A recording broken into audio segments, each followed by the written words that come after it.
इकाई 14 चुंबकत्व। इसको इस तरीके से हल करना है। पहला प्रश्न है, निम्नलिखित प्रश्नों में सही विकल्प छांटिए। चुंबक का उपयोग किया जाता है। चुंबक का उपयोग कहाँ कहाँ किया जाता है? तो देखिए, पहला है स्टेनलेस स्टील के बने बर्तनों की जांच करने में किया जाता है। तो ठीक है, ये स्टेनलेस स्टील के बर्तनों को जांच करने में, क्योंकि स्टेनलेस स्टील जो होता है उसमें कई सारी मिश्र धातु होती हैं, लोहा, निकेल, क्रोमियम। तो उसकी जांच करने में, उसकी क्वालिटी जांच करने के लिए हम चुंबक का इस्तेमाल करते हैं, क्योंकि चुंबक जो है वो स्टेनलेस स्टील से नहीं चिपकती है।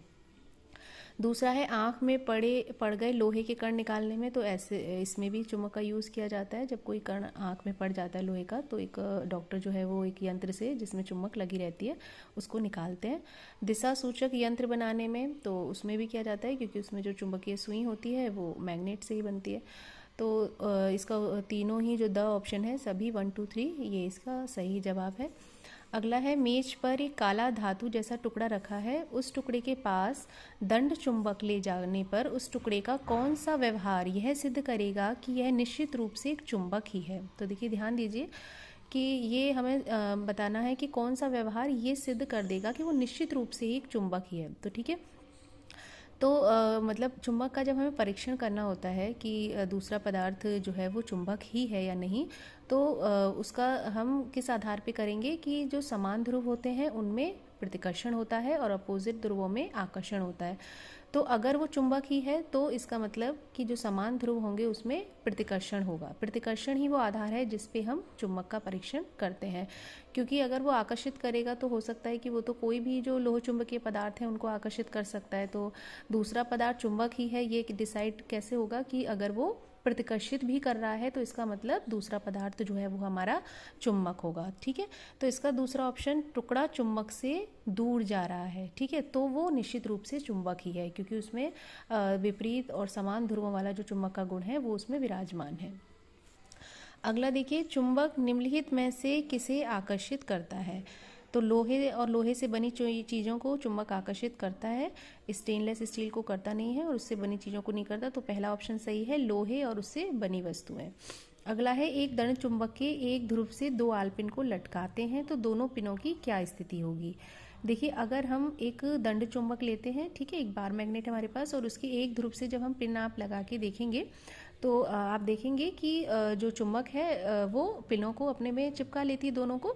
लेकिन होता क्या है कि जैसे कि मान लीजिए एक चुंबक है हमारे पास और उसमें एन और एस सिरे हैं, ठीक है, ये दो आलपिन है हमारे पास।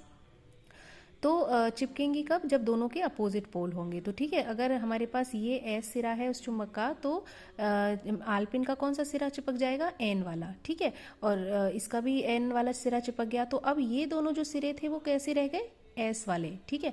तो अब इन दोनों के तो समान ध्रुव है, ठीक है, तो समान ध्रुव है तो दोनों में क्या होगा? प्रतिकर्षण, इसलिए ये दोनों आलपिन एक दूसरे से दूर जाएंगी, ठीक है। तो दोनों पिन एक दूसरे से दूर भागेंगी, क्यों? क्योंकि दोनों में क्या हो रहा है? प्रतिकर्षण हो रहा है, इसीलिए।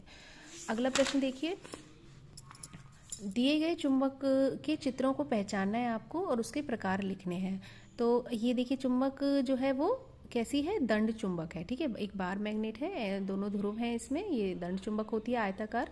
और ये देखिए, ये यू शेप है, हॉर्स शू शेप, या एक अंग्रेजी के यू अक्षर की तरह, तो इसको कहते हैं नाल चुंबक। ये हमारी चुंबकीय कंपास है, ये चुंबकीय सुई है, और ये हमारी रिंग मैग्नेट जो गोल होती है ये कैसी कहलाती है? वलय चुंबक, ठीक है। तो इस तरीके से इसको हम लिख लेंगे इसमें से। ये एक पैराग्राफ दिया हुआ है, ठीक है, और निम्नलिखित प्रश्नों के उत्तर देने हैं, ठीक है। तो पहला प्रश्न है, काजल के दंड चुंबक के 3 टुकड़ों में किस टुकड़े में दोनों ध्रुव हैं? ठीक है, तो काजल का टुकड़ा जो गिर गया था, ठीक है, तो उसमें दंड चुंबक जो गिर गई थी उसके 3 टुकड़े हो गए थे, ठीक है, तो तीनों ही टुकड़ों में वो दोनों ही ध्रुव रहेंगे, ठीक है, क्योंकि जो चुंबक होती है वो कितनी भी विभाजित हो जाए उसमें सदैव ही दोनों ध्रुव रहते हैं, ठीक है। तो नॉर्थ और साउथ उसमें रहेंगे ही रहेंगे, चाहे वो कितना ही छोटा टुकड़ा हमारा चुंबक का हो। तो सभी टुकड़ों में नॉर्थ और साउथ यानी दोनों ही ध्रुव रहेंगे, इसका सही जवाब रहेगा सभी टुकड़ों में। अगला देखिए, दिए गए कथन को पढ़कर सही विकल्प चुनिए। चुंबक के टूटने पर उसके ध्रुव अलग नहीं होते, ठीक है, तो ये बात सही है, चुंबक टूट जाती है तो ध्रुव तो रहते ही हैं हर चुंबक में। चुंबक के मध्य में चुंबकत्व सबसे अधिक होता है, ये गलत है, चुंबक के मध्य में नहीं होता है, किनारों पे जो सिरे होते हैं चुंबक के वहां पे होता है। तो कथन ए हमारा जो है वो सही है, लेकिन कथन 2 हमारा गलत है। अगला है श्यामों के चुम्बक में लोहे की कील चुम्बक के किस भाग से चिपकी थी। तो देखिए पैराग्राफ पढ़ने पे पाया कि श्यामों के चुम्बक में लोहे की कील जो थी वो चुम्बक के सिरों पर चिपक रही थी। ठीक है, क्यों? क्योंकि चुम्बक के सिरों पर चुम्बकत्व सबसे अधिक होता है, इसीलिए।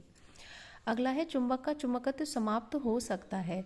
तो चुंबक को हम अधिक गर्म करेंगे तो क्या हो जाता है, चुंबक का जो गुण होता है उसका मैग्नेटिक पावर जो होती है वो कम हो जाती है। ठीक है, उपरोक्त कहानी को पढ़कर चुंबक के कोई दो गुण लिखिए। तो कोई भी दो गुण इसमें से आप लिख सकते हैं कि एक तो ये चुंबक में सदैव ही दो ध्रुव होते हैं, चाहे चुंबक कितनी भी छोटी हो, कितना हम उसको तोड़ लें, विभाजित कर लें, लेकिन दो ध्रुव रहते हैं।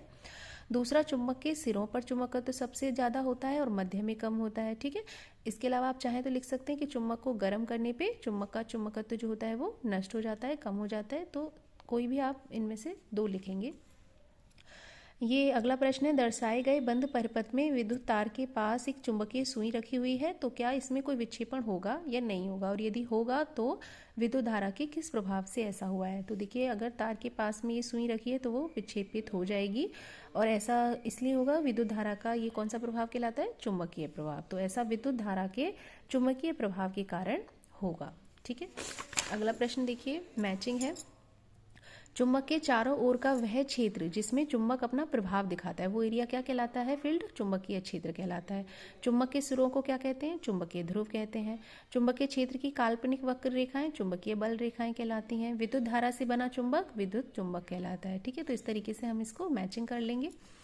अगला है, चित्र ए और बे माचिस की डिब्बी से बनी ये टॉय कार है, और मतलब खिलौना कार है, जिसपे कि क्या रखे हुए हैं, ये दो चुम्बक रखे हुए हैं। ठीक है, अब प्रश्न ये है कि चित्र ए की खिलौना कार एक दूसरे के पास आएंगी या दूर जाएंगी। तो यहाँ पे आप देखिए दोनों ध्रुव कैसे हैं, अपोजिट है। ठीक है, एक उत्तरी ध्रुव है, एक दक्षिणी ध्रुव है, और जब विपरीत ध्रुव होते हैं तो दोनों में क्या होता है, आकर्षण होता है। ठीक है, तो वो दोनों समीप आएंगी। ठीक है, एक दूसरे के पास आएंगी क्योंकि चुंबक के दोनों ध्रुव विपरीत है और उनके बीच में आकर्षण हो रहा है, इसलिए। दूसरा है, ब की खिलौना कारें एक दूसरे के पास आएंगी या दूर। देखिए दोनों ही कैसे हैं, समान ध्रुव हैं, तो दोनों के बीच क्या होगा, प्रतिकर्षण होगा, यानी एक दूसरे से दूर जाएंगी, और ऐसा इसलिए होगा क्योंकि दोनों समान ध्रुव हैं और दोनों में प्रतिकर्षण हो रहा है। अगला देखिए, यहाँ पे एक स्वतंत्रता पूर्वक धागे से लटकाया हुआ चुंबक है, बाढ़ चुंबक है, और यहाँ पे दिशाएं बनी हुई हैं, पश्चिम है, ये पूरब, उत्तर, दक्षिण।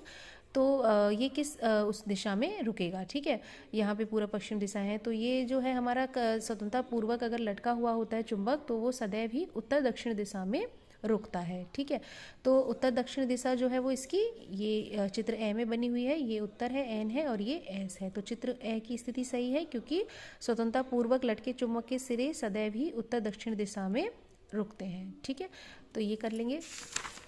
नेक्स्ट है, स्वतंत्रता पूर्वक धागे से लटका चुंबक पृथ्वी के चुंबकीय दिशा के विपरीत दिशा में रुकता है। तो देखिए यहाँ थोड़ा समझना है कि स्वतंत्रता पूर्वक अगर कोई चुंबक लटका है तो वो उत्तर दक्षिण दिशा में रुकता है, ये जानते हैं हम।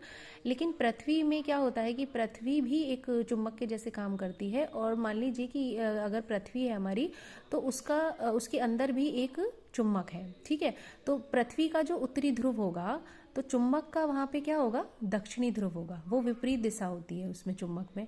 और अगर पृथ्वी का दक्षिणी ध्रुव है तो चुंबक का उत्तरी ध्रुव होगा। ठीक है, तो मतलब स्वतंत्रता पूर्वक अगर चुंबक लटका है तो पृथ्वी के चुंबकीय जो होगा चुंबकीय दिशा उसके विपरीत दिशा में होगा। दूसरा है, क्योंकि ऐसा क्यों होता है, क्योंकि पृथ्वी चुंबक की तरह व्यवहार करती है। तो दोनों मतलब कथन सही है, कथन और कारण दोनों सही हैं इसमें। अगला है, दिए गए चुंबक में तीन बिंदु हैं ए, बी और सी, तो किन बिंदुओं पर चुंबकीय क्षेत्र अधिकतम होगा। तो सिरों पे चुंबकीय क्षेत्र अधिकतम होता है तो बिंदु ए और सी पे अधिकतम होगा, बी पर न्यूनतम होगा। और किस बिंदु को चुंबक का ध्रुव कहते हैं, तो किनारे के जो हो गए हमारे ए और सी, ये क्या हो गए, चुंबक के ध्रुव हो गए। अगला है, एक छड़ चुंबक को लोहे के बुरादे के ऊपर घुमाया तो ऐसी स्थिति हो गई, ऐसा क्यों हुआ, इससे क्या निष्कर्ष निकला। तो देखिए ये दोनों किनारों पे चिपक रहे हैं लोहे का बुरादा सारा, तो छड़ चुंबक के सिरों पर चुंबकत्व तो सबसे ज़्यादा है इसका मतलब, और बीच में नहीं है, सारा कुछ जो है बुरादा वो किनारों पे चिपका है इसीलिए।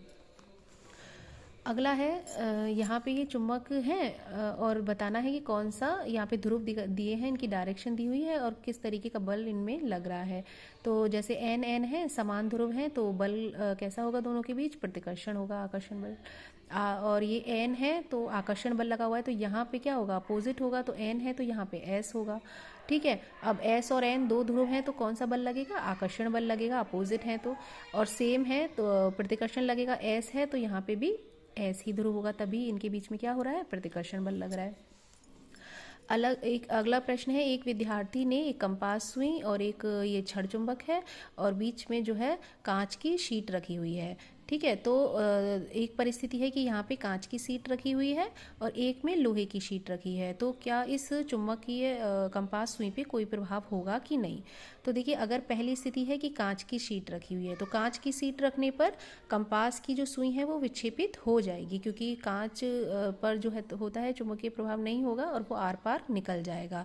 चुंबक का प्रभाव कांच की शीट के आर पार निकल जाएगा, इसलिए ये विक्षेपित हो जाएगी। अगर लोहे की रखेंगे तो क्या होगा कि लोहे की शीट पे चुंबक का कोई प्रभाव नहीं पड़ेगा, कंपास सुई पे कोई प्रभाव नहीं पड़ेगा, क्योंकि चुंबक का जो प्रभाव है वो लोहे के आर पार नहीं निकल पाता है। ठीक है, वो चुंबक लोहे को आकर्षित कर लेती है, तो इसीलिए इसका जो प्रभाव है वो पार नहीं जा पाएगा और सुई जो है विक्षेपित नहीं होगी अगर लोहे की चादर बीच में है तो इस तरीके से दोनों ही स्थिति में लिख देंगे और वर्कशीट हमारी कंप्लीट हो जाती है। Thank you.